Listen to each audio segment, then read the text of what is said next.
This is Kim Meyer, host of Choose to Rise. Thanks for listening to the following broadcast on Public House Media.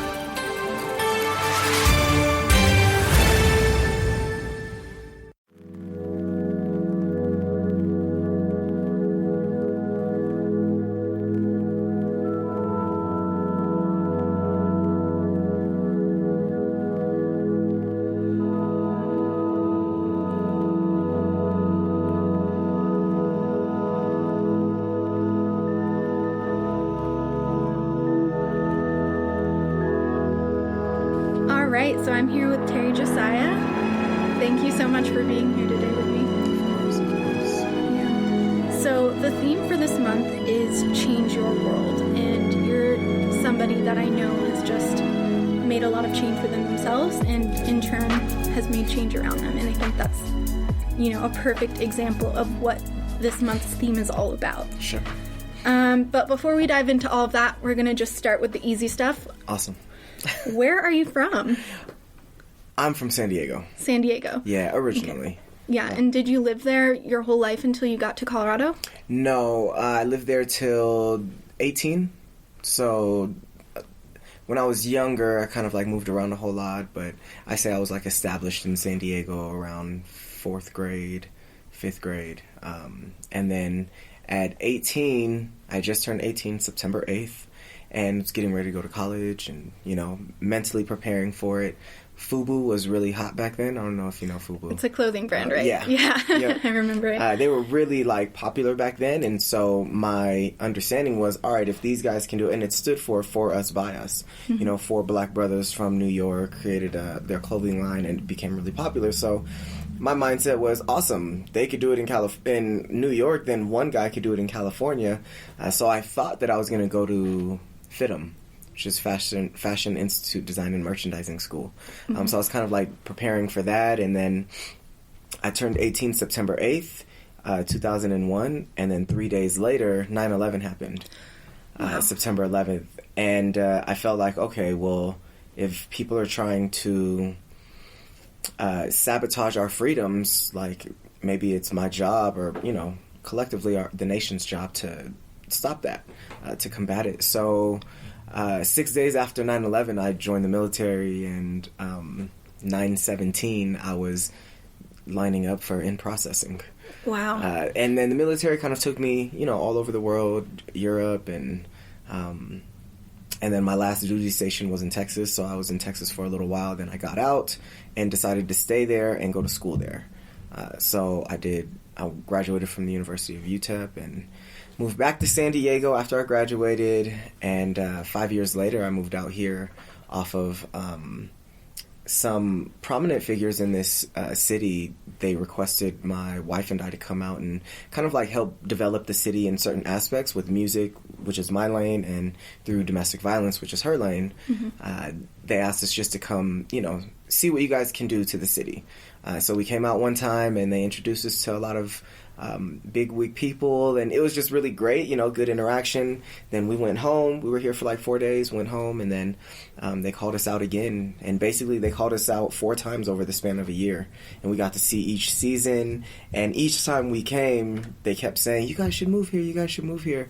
And then the last time we were here visiting, I performed at the Broadmoor with an organization for their 40th annual gala. And it was in front of 800 of the city's dignitaries, and the next day we just went and found an apartment.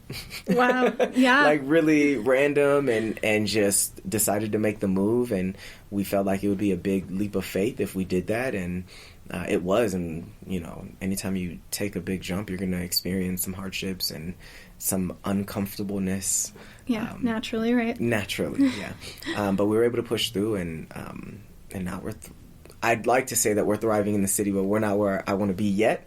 But we're at a really strong place right now in the city, and I'm really proud of where we're at. Yeah, it's amazing. You all have only been here. How long have you been here?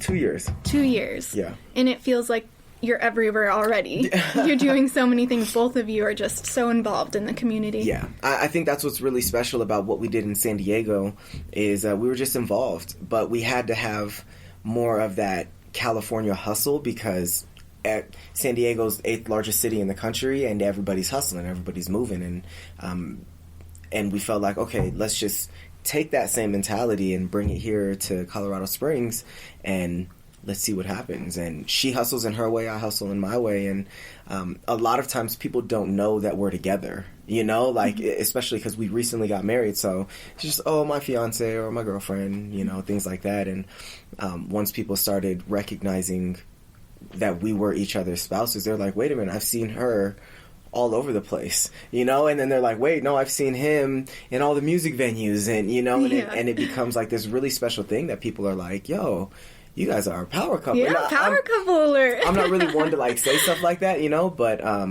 like that's what people say a lot because they see the impact that both her and I have. And it's true. You guys are always doing something. It's really special. Yeah, it's pretty cool. So let's talk about your journey as a musician. What drew you to music, and how did you grow to where you are today? Great question. So my mom is a music director, or was a music director growing up. So music was like always around everything that I did. And she always had us like doing musical stuff.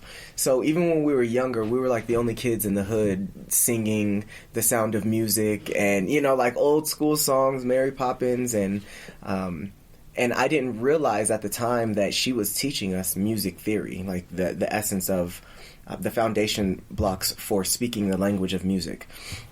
Then as I got older, 9, 10, 11, 12, and she's like making us play in the church, and, you know, if the drummer's missing, I'm the drummer. If the organist is missing, I'm the organ player. You know, like, if the trumpet is missing, I'm the trumpeter today. Like, it was like that. And what I started realizing at a young age was that if I play these certain chords, it evokes a certain emotion in the person that's listening to these chords. We'll be at church and it's like praise and worship, right? And you play certain types of music while people are worshiping, and the tears start flowing. And as a little kid, I started recognizing that it was the music that was ushering in the worship. And when I realized the impact of that, I started recognizing that was my way of expressing. And so a lot of people love music, and I love music, you know, just like everybody else, but I love pizza, but I can't eat pizza every day. You know, I create music, or I do music, because I feel like there's no other way for me to express my emotions. So like some people say it's a necessity, but like it's a necessity for me. Like I have to release these emotions. If not, I don't know who I would be or what I would become. So just kind of the journey. I wanted to do music even while I was in the military, but I didn't know that there was musical like things that you could do. And so I did like my graduation national anthem, just small things, you know, while I was in. And then once I got out and went to school, they asked me what I liked. You know, you talk to your school counselor or whatever, and they're like, well, what do you like to do? And my first response was music. And they said, oh, yeah, you can major in music. And I had no idea. I'd been out of school for a while and, you know, being in the military for 6 years. So I'm like, wait a minute, I can study music? And they were like, yeah, duh. And so it was really great. I was able to study music in school. I studied music and creative writing. And it really helped my skill set in songwriting for other artists. And then while I was in college, I ended up getting signed to an independent record label. We got to do some incredible stuff, tours and traveling. And at the time, they had a lead, like a star, you know, a lead guy. And you know, of course, being young and ignorant, I wanted to be the lead guy. And they were like, wait your turn. And so I waited my turn. And then after a while, I was like, all right, my turn it should be coming up now, you know? And they're like, nah, not yet. And so I realized that maybe I'm better off behind the scenes anyways. And I enjoyed doing the behind the scenes stuff. So after leaving the independent record label, like we kind of just went our mutual ways. And then I graduated and I went back home and I started a music company back in San Diego. I was there for 5 years. started a music company and just started creating songs for a cause. That was my sole focus. Create songs with a purpose. And the easiest way for me to do that was to work with nonprofit organizations and attach the song to the nonprofit organization so it could raise awareness for that cause. And it was decently successful. The company was. It kept me afloat for 5 years. But I felt like maybe it was... I felt like I was trying too hard to focus on just one particular niche, just nonprofits and writing songs for a cause, instead of really focusing on just the creation, just releasing those emotions. So I think what's really awesome is once I started realizing that was the way that company was going, I dissolved the company, and then it was around the same time that we moved out here. And so we move out here, and it became like this really like self-journey for myself in understanding how I wanted to speak the language of music. And and now I'm here, which is really crazy because now I run this $500,000 free studio that's open to the community, which is really special because I allow the community to recognize that their voice matters. We're in the southeast area of the city, which is kind of the lower income area. And some people in this area feel like, our voices don't matter or we're not being heard. And we have a studio that is 100% free so that they can get their voices heard 100% without having to pay to get their voices heard, which is really beautiful. That's super important. I think it's very needed too. Yes, very needed. Yeah. And so when I first moved out here, I did this, and I taught at the Colorado Springs Conservatory. And that was just really special because I was able to teach the students that, like, this is how you express your emotions. And use music, absolutely. Use it as the catalyst to release those emotions, to share your emotions, to express them, and to get things off of your chest, So it's been really great. Do you have any standout moments from working here that just made you think, wow, music is so transformative and powerful? Absolutely. I almost want to say every day something transformative happens. Like every day something happens every day that reminds me of how blessed I am to be here. Like how great of a position it is to have this. There's one particular situation this lady has... I can't remember exactly how old she is. I think she's late 40s or early 50s. And she came in here and she's singing a song. And I'm like, oh, hey, I always challenge people. Like, you come in here, like, and you do your recordings, like, I'm going to try and get the best out of you, So I'm like, hey, have you done harmonies or anything? And she's just like, no, I can't do harmonies. And I don't understand can't. Mm-hmm. So I'm like, what do you mean? She's like, no, I can't do harmonies. When I was younger, my mom always told me I couldn't do harmonies. She says when she was younger, her mom told her that, and that stayed with her until late 40s or early 50s. And I'm like, I don't understand that. What do you mean you can't do harmonies? And so I hear her main line, and I say, okay, sing this for me. I sing a harmony. She responds with the harmony the exact same way that I sung it. And I'm like, you could do harmony. You just did a harmony right there, And so what was really special was that I had to, like, record her, but I took out the main line, so she didn't hear herself. She just sang the notes that I gave her. And when she sang it, and then I played them together, she heard herself doing a harmony for the first time in her life. And she immediately starts crying. She picks up her phone. She's like, I'm sorry, I have to call my mom. She calls her mom. She says, Mom, listen to this. She asked me to play it. I played it again. And she's like, Mom, I did harmonies. And I mean, it's really great because that was just a 2-part harmony, a 1 and I think it was either a 3 or a 5. Very simple harmony. And now we're at a place where I have her doing like 1, 3, 5, 7, like all different types of harmonies. And it's really beautiful to see that somebody said that they couldn't do something. I showed them how they can do it. And now they're like advanced level of doing it. And that things like that happen often in here. And it just reminds me so much of why it's a blessing to be here. Yeah. And that's really cool too, that she was kind of an older lady and she still found out something new about herself. And I think that's something that a lot of people don't realize. Like, we may be adults, but as you grow older, there's no reason why you can't learn new things and grow. Yeah.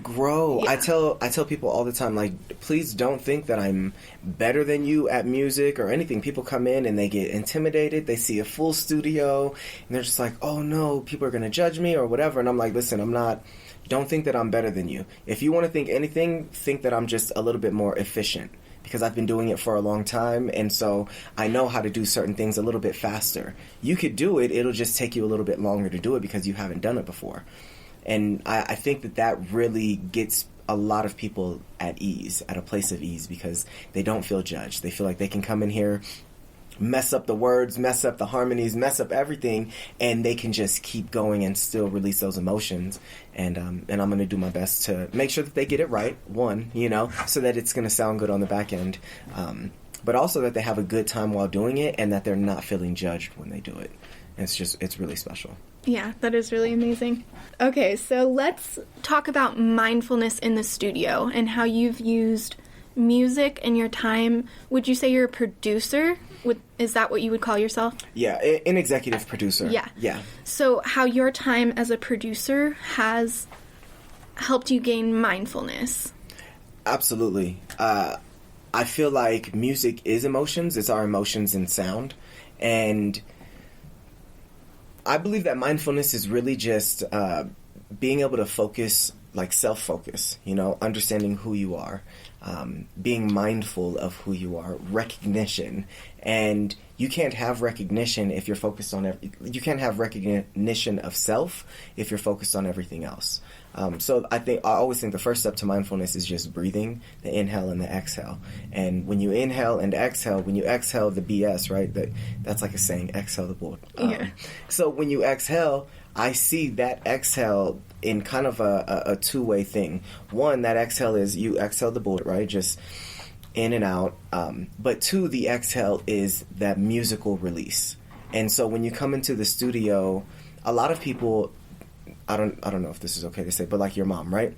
So your mom, she releases in the gym or in the dojo, right? And she goes there, she gives her all. When she's done, she's full, drenched of sweat, like she gave her all, she released. And a lot of people don't have an avenue of release. So if music is something that people want to do, I remind them like, one, like music is a tool to use to release your emotions, like off top, and if you can recognize that, then you're going to approach it in a way that's going to be self-healing. And that is powerful, because once people start healing themselves, the world becomes a better place. If they're, yes, broken people, broken crayons still color, right? So broken people is okay. It's okay to be broken, but it's not okay to be broken while trying to break somebody else. So if you're broken, that's fine. Everybody's broken in a traumatic world, in the toxic world that we live in the society that we live in. It's very rare for somebody to be whole, to not be broken by something that society has done to them or something that they did to themselves within the parameters of society. So because of that, we all need an outlet. We all need a release. And people try and think that drugs or alcohol or partying or getting out of your mind is the release, and that's not the release, because everything is still bottled up in your soul, inside of your body, and you have to really release it. You gotta sweat it out, you gotta grind it out, you gotta get it out of your mind. And I believe that that's what music does, and I say that I believe that because I have firsthand accounts, like not just of me, but of mostly, I'd say 75% of the people that come through here that receive that message, like they start recognizing that and they just come in and release. And it's just a really beautiful thing, the way that music and mindfulness work together. The way that you can release certain emotions is like, gosh, it's so self-healing. I don't know. It's really beautiful. Yeah, it brings you into your body. Yeah, sure. Yeah, and it's like it's hard to explain to the actual feeling of it, when that feeling of elation of like relief, like, oh, I just purged, all of the emotions. You know, I've been fighting with my mom for the last 3 weeks, and I finally came into the studio and let it all out. You know, like, that's a great feeling for the person that's able to purge those emotions.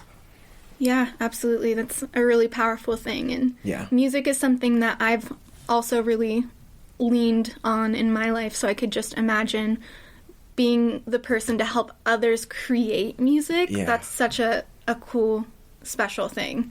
It's very special. Yeah. And cool. So, like I said before, the theme for this month is Change Your World. Yeah. Let's discuss a little bit of your world and how you've changed it for the better. Okay. Well, I wasn't who I am now, like 4 years ago, even as early as 4 years ago. Being out of the military, dealing with the stressors of PTSD, or dealing with just, you know, life things happen, and because life happens, again, you want to run away from situations, and if you don't have a relief, right, or a release. And while I did music back then, because I was so focused while I was in California, I was so focused on like one particular lane, all right, songs for a cause, I didn't really have my own release of music. And because I didn't have my release, you know, now I'm self-sabotaging. Now I'm doing all of these things that I'm trying to make myself not think of all the things that are going on. And so I was in a really bad place. I drank a lot, as most military members do. And, you know, I wouldn't say that I was an alcoholic, but I was a heavy drinker. And that's just not a good place to be if you're trying to be mindful. And so I remember there was some times where I was just like, gosh, like, am I not doing enough? My business, even though I was surviving on my business, like, I wanted to thrive. I wanted to stunt. I wanted to showcase, like, all this stuff. And, you know, whenever you feel like you're not doing what you should be doing, you feel that depressive state come into mind, and all of these negative thoughts and negative feelings. And there was a really big incident that happened with our family. So I moved back to San Diego, and I lived in, like, our family home, you know, but my mom had left, and so it was just my siblings and I in our family home. It's a really nice 5-bedroom home in San Diego, really great area. And my grandparents were like, hey, you know, we want to sell the house. You guys want to sell it? We're like, no, not at all. You know, I have my company. My sister's doing her, she wrote children's books. So she was doing that. And, like, we're like, no, like, we're grinding right now, you know, and we're paying, you know, mortgage insurance and all those things. But they just asked if we wanted to sell it, and we're like, no. And then they said, okay, cool. Well, you guys come and let's sign the paperwork so we can will it to you guys, and that way we don't have to worry about it. Awesome. Sign the paperwork. Everything was good. And then one random day, a guy knocks on our door, and he's just like, oh, I didn't know anybody lived here. I just bought this house, so you guys have 60 days to vacate the premises. Wow. Yeah, and so we were really confused. Like, what? My sister calls our grandparents. She's like, hey, we have this guy. And my grandfather was just like, yep, yeah, we sold it. We couldn't tell you guys. Like, well, we know now. You know what I mean? This guy told us. Would have been better coming from you, but, you know, whatever. So we had 60 days to get all of our stuff in order. And I don't really think any of us were at a place where we were in order. And because of that, when the 60 days happened, there's 5 siblings that lived in the house. 3 of us automatically were homeless. And it was really tough. I was homeless for 92 days. And out of that 92 days, I remember I had a couch to sleep on. Like, my girlfriend, her parents let me sleep on their couch, which was super generous. And after a little while, they're like, all right, buddy, you can't be here no more. You know what I mean? So then my brother opened up his spot and let me sleep on his couch. And then there was a couple of days, 2 days, that I slept in my car. And it was during that time, literally during that 92 days, that I remember I went from my girlfriend's parents' house to my brother's house to the car, and I was back at my girlfriend's parents' house. They said, you can come back. It was probably like one of the last weeks that I was homeless.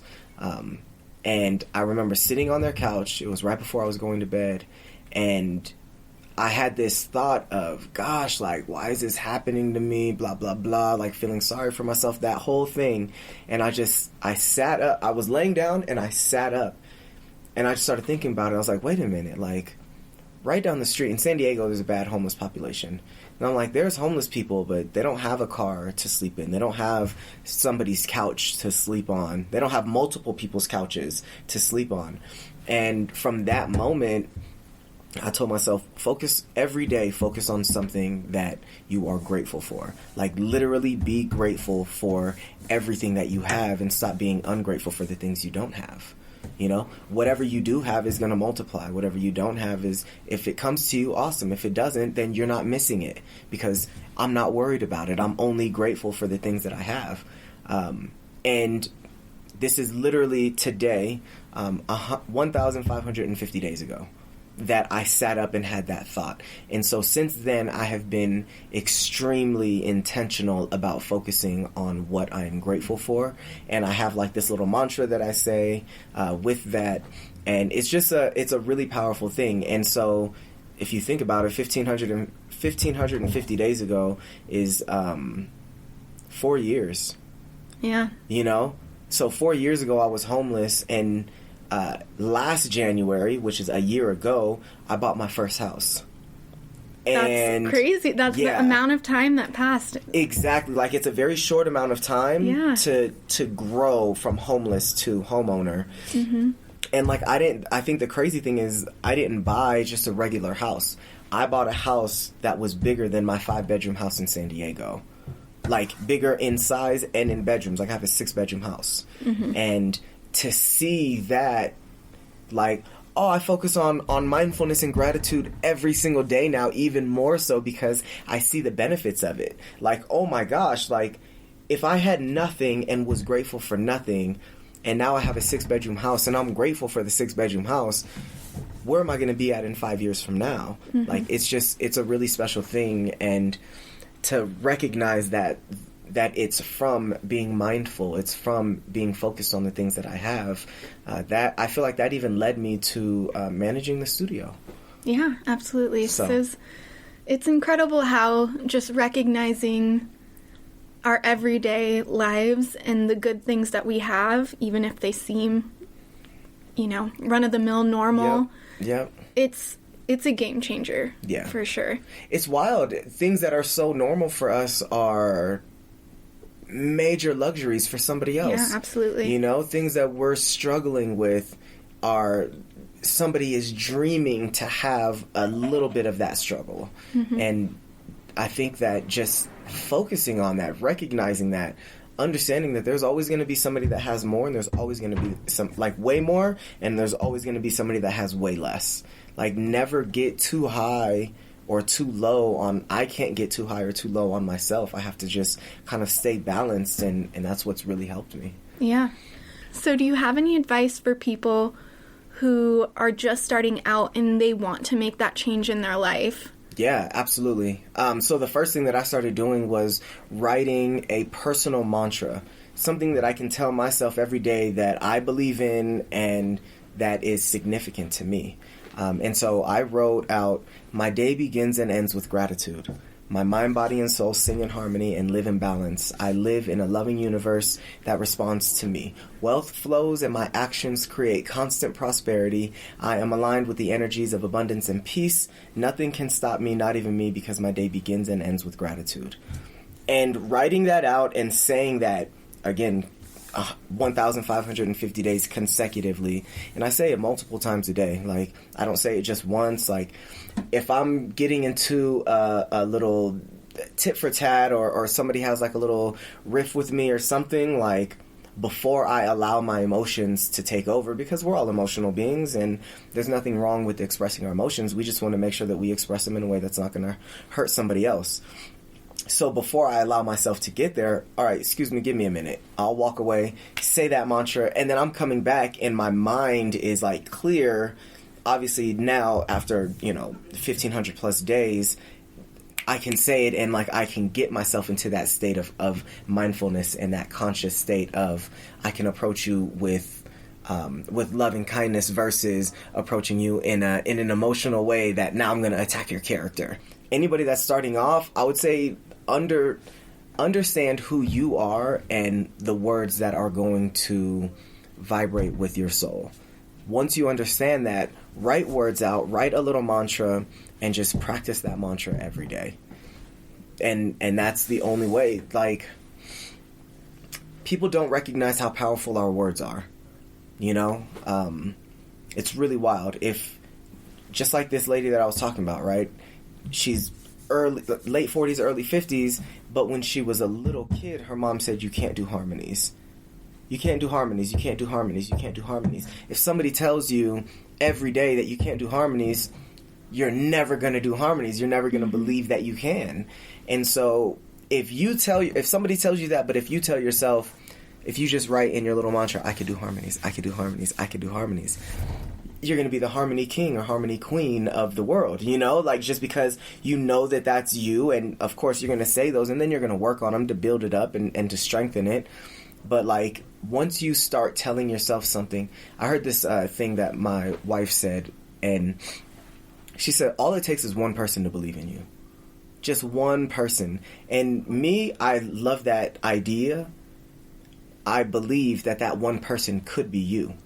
And if you're the one person that believes in yourself, then that's all you need. And so in a sense, that statement is still true. All you need is one person. But if you make that person you, gosh, how powerful can we become as individuals, as human beings in living the life that we want to live, and in being mindful and in being conscious of what's going on around us, and still making sure that we're not doing bad or doing harm to others, that I think that's a great life.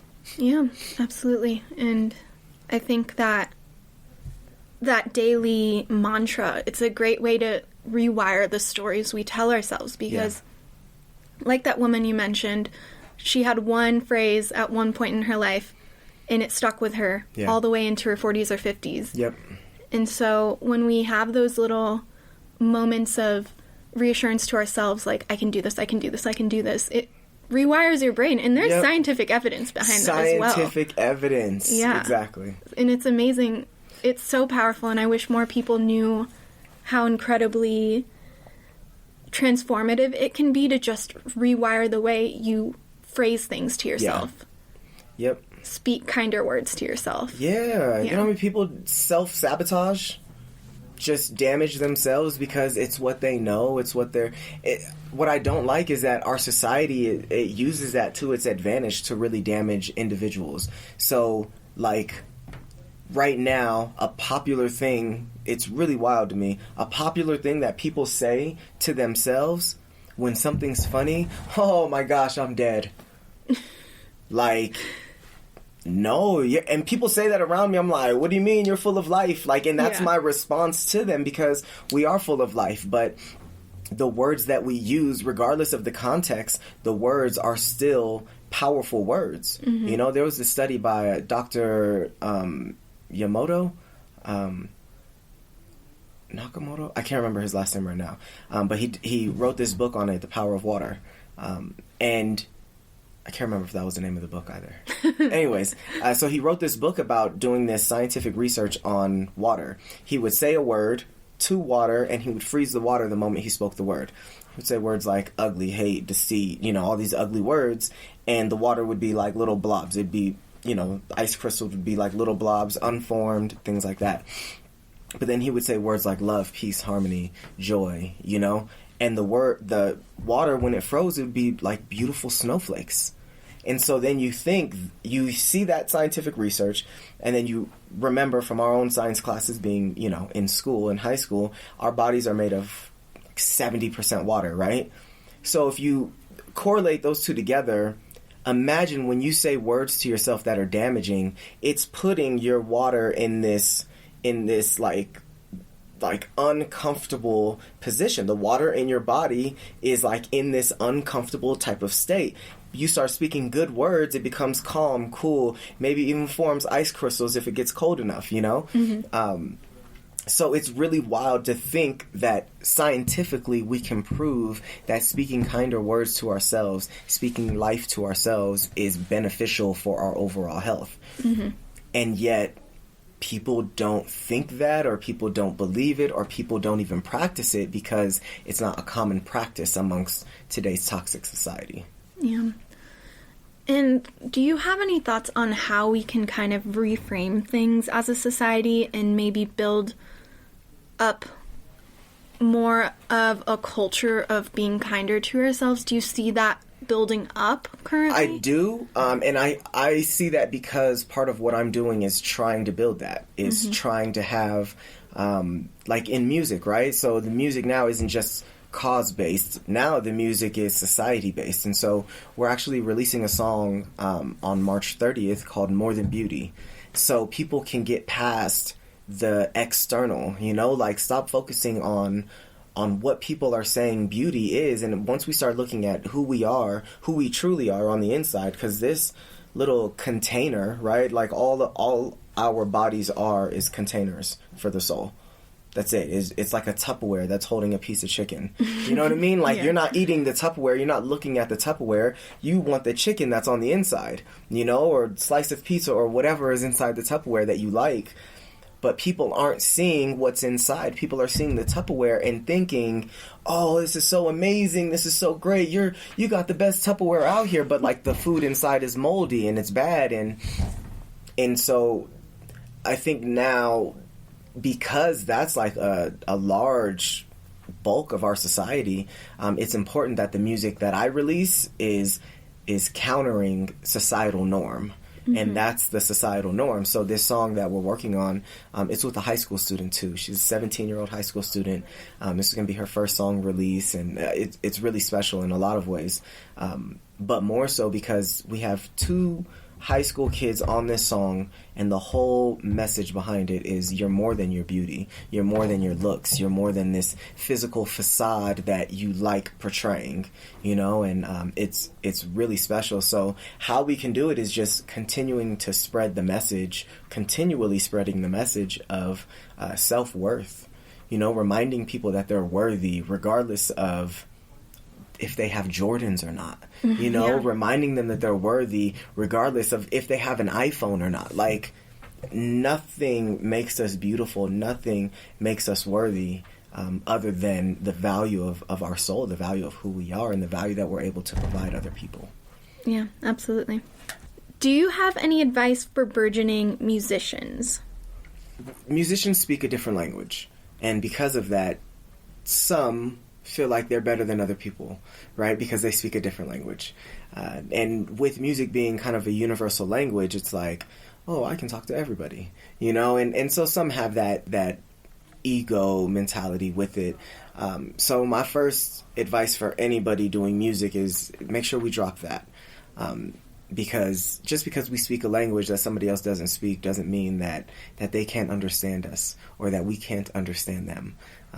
Communication is still key, and we just find different ways of communicating with each other to get our points across, you know, in a good way. Also, you know, music is a difficult industry to get into. On average, it takes about 10 years to get to a place where you are sustainable in music. And I'll even say, even for me, it's kind of been the same. I was sustainable maybe a little bit after college, but again, you know, I had my old company and I'm sustaining, but I'm not like thriving. I'm surviving, and it's okay because like I'm doing what I love, and it's perfectly fine. And as long as, you know, young musicians or young artists feel that way, awesome. Keep the grind going, you know. However, there's going to be times where the roads are going to get a little bit more rocky, you know, and if you don't have like the passion, you know, then just don't do it. You know, like create music for the love of creating music, not because you want to get rich, because you're not going to get rich, not for a long time. Okay, like just straight up. That's 10 years down the road. And I've been doing music for just about 13 years now, like professionally. Yeah. You know, so I'm at a place where, okay, I'm at a good place right now, you know? But you asked me 5 years ago, I'm not at this same place. You know what I'm saying? Like, it's a grind, and you have to keep grinding all the time. Be willing to do other jobs. You know, be willing to wear multiple hats. Be willing to do stuff for free or for cheap, you know, to continue showcasing your skill set. Continue practicing. You know how many musicians, like... Here's the thing about the music industry, and this is the craziest part. A lot of people think that, you know, they got to hone their skills, do and create the best songs. Yes, you do. Unfortunately, creating your songs is what a lot of people think is the hard part. Creating good songs, good hit songs, right? They think that's the hard part.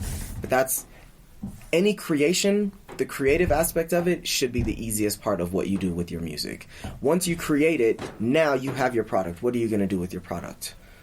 How are you going to sell your product? How are you going to make your stuff marketable? How are you going to eat off of the products that you have? People don't fully understand that. People aren't willing to even test their own limits or boundaries. They want to stay within their own bubble. I'm a rap artist, and that's all I am. Like, okay, if you're just a rap artist, there's still other ways to supplement, you know, making an income other than just being a hardcore rapper creating your own songs, right? So if you're a rap artist and you're trying to find other ways of making money, why don't you go to some local companies and say, hey, let me do a rap jingle for your company. Make an easy $250 for the first few that you do. Now you have a good little library of jingles that you've done. Now you package that up correctly and sell it to big corporations, not just local companies. Now you sell these same raps that you were doing for $250 for $2,500 because you're selling them to corporations versus selling them to local companies. And so there's a lot of different ways that artists can go about making a living off of their artistry. So I would tell any burgeoning musician, expand your arenas in which you can pull in a monetary value from your art.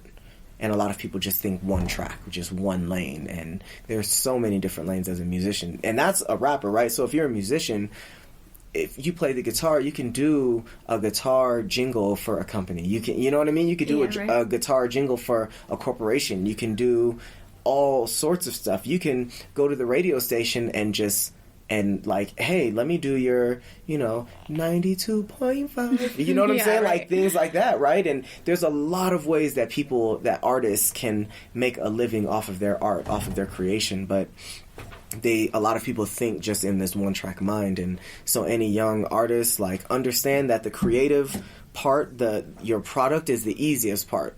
The hard work comes in selling that to other people, and make sure that you find other ways of monetizing your work and don't just sell it to one place. Yeah, that's great advice. Yeah. Okay, so that pretty much wraps up everything that I had for you. Yes. I really appreciate you coming and sitting down with me to chat. Of course. What's next for you before we sign off? So I currently run the studio, and I'm also a music executive at Anthem Music Enterprises. And again, through Anthem is where we're releasing the song on March 30th called More Than Beauty. But we also we're currently the largest vocal sample. We have the largest vocal sample catalog in the state of Colorado.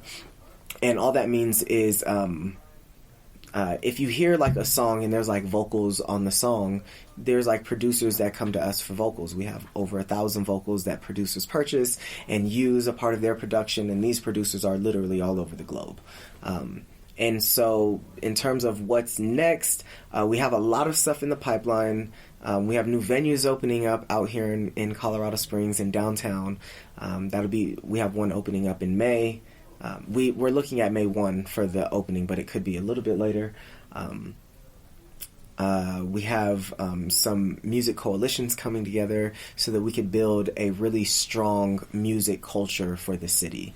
And I think that's the most important thing. In a city that doesn't have a music culture established, we have incredible talent spread out all over the city. You know, from the Colorado Springs Conservatory to this library here to 21C, there is talent like spread out, and they're all kind of like in different pockets, and they all come to different locations at certain times. But we want to be able to say, hey, this is a hub, you know, and Colorado Springs really has we're almost like the Austin, you know. Austin is the live music capital of the world. And I remember I was at a meeting yesterday, and somebody was just like, you know, how can we be like Austin? And one guy answered, he was just like, we're like Austin, 100% we're like Austin, but people don't know it yet. Mm-hmm. It's building that community. It's building that community so that people know it. So that when somebody says, if you ask your friends tonight, hey, what's poppin'? Where can I go for good live music tonight? People are going to be like, I don't know, maybe the Black Sheep, maybe this place. There's no like solid answer. We want to be able to give people a solid answer. Here, go here, and at that place, you'll find everything. Yeah, I love that. And as someone who's been raised in Colorado Springs, that's definitely something we need here. Awesome. Yeah. Oh, I'm glad to hear that from a native. Yeah. That's perfect. Yeah, it's definitely, because like if I'm ever going to a concert, I'm usually going up to Denver. Exactly. So if it was in town, that would be amazing. And the new venue that's being built right now downtown is, we're looking at some really awesome things to bring in national acts.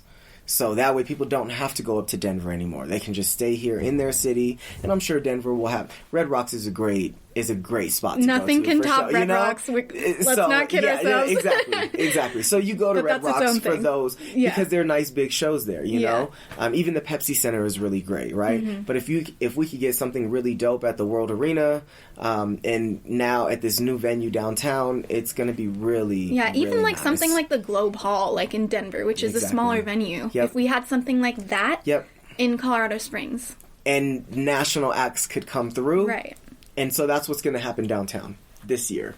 I love that. So that's so really exciting. Mm-hmm. So, yeah, we have those things in the pipeline, and we're really excited because we recognize that with what we're doing, by the top of 21, by the beginning of 2021, the culture will be established here. And that's all we need. Mm-hmm. You know, because once we establish the culture, now the population starts migrating to where that culture is, mm-hmm. you know, and we get to have an influence on the music here in the city. And it's just really special. Yeah, that is really amazing. So where can the good people of Podcast Land find you and your work? Awesome. So I am on Instagram. Again, my first name is TerryJosiah. I know you said it earlier. So you can just find me on Instagram _TerryJosiah_. And then if you want to look for some of the business stuff, you can look at everything Anthem Music Enterprises. So Facebook, Instagram, LinkedIn, Twitter, I think. I don't know. I don't run all those pages, but all that stuff is up there. Anthem Music Enterprises and TerryJosiah. Great. Well, thank you so much again.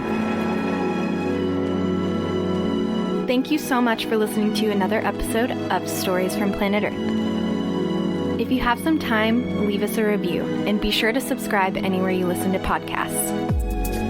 Find us on Instagram at SFPE Podcasts. I'll talk to you next week.